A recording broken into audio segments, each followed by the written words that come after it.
सारखं सांगितलं जातं की आता एल निनोचं सावट आहे. आता एल निनो म्हणजे नक्की काय आहे? प्रशांत महासागराच्या समुद्रात पाणी गरम होतं आणि त्याचा परिणाम महाराष्ट्रातील शेतकऱ्यांच्या विहिरीतील पाण्यावर दिसतो. एल निनो वर्षात काय होतं तर कधी कधी पाऊस वेळेवर सुरू होतो, नंतर पावसात खंड पडतो. असा या वर्षीचा अंदाज आहे की जुलैपर्यंत पाऊस चांगला असेल.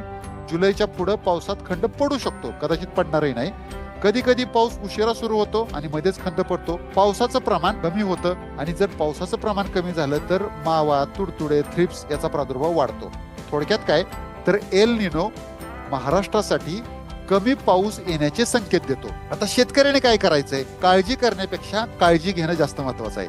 त्या एल निनोमुळं जे नुकसान होणार आहे ते नुकसान आपण नक्कीच कमी करू शकतो. यासाठी करायचं काय? 4 गोष्टी आहेत. पहिली गोष्ट, या हंगामात कमी पाण्याच्या व कमी कालावधीच्या पिकाच्या जाती निवडा. दुसरी गोष्ट, आता मकेत शक्य नाही परंतु इतर कुठलंही पीक लावताना त्याच्यामध्ये आंतरपीक नक्की घ्या. काही अडचणीमुळं एखादं पीक गेलं तरी दुसऱ्या पिकातून काही ना काही हाती लागतं आणि आपण अशी 2 पिकं लावायची. उदाहरणार्थ तूर लावली किंवा कापूस लावला तर कापूस 6-7 महिन्याने येतो, परंतु त्याच्यात आंतरपीक म्हणून मूग, उडीद अशी पिकं तुम्ही लावू शकता. दुसरा महत्वाचा मुद्दा जो आज सगळ्या शास्त्रज्ञांनी सांगितला, गादी वाफ्यावर पेरणी करा.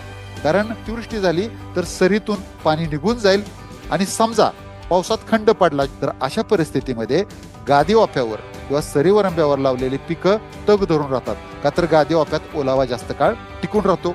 आता तिसरा महत्वाचा मुद्दा, पाणी व्यवस्थापन. यावेळी ठिबक, तुषार, कुठंतरी कोनाड्यात पडला असेल साफ करून क्लीन करून ठेवा. शेततळी खराब झाला असेल शेततळ सुद्धा क्लीन करून ठेवा, कारण त्याची गरज लागू शकते. कारण ठिबक तुषारानं आपले कष्टही वाचतील, कमी पाण्यात आपलं पीक जिवंत राहील. आणि शेवटचा मुद्दा, पीक विमा. पीक कुठलंही लावा, यावर्षी विमा नक्की उतरवा, कारण भविष्यात धोका आहे. मित्रांनो, एल निनो हे एक संकट आहे. नियोजन केलं तर या संकटाचं आपण संधीत रूपांतर करू शकतो.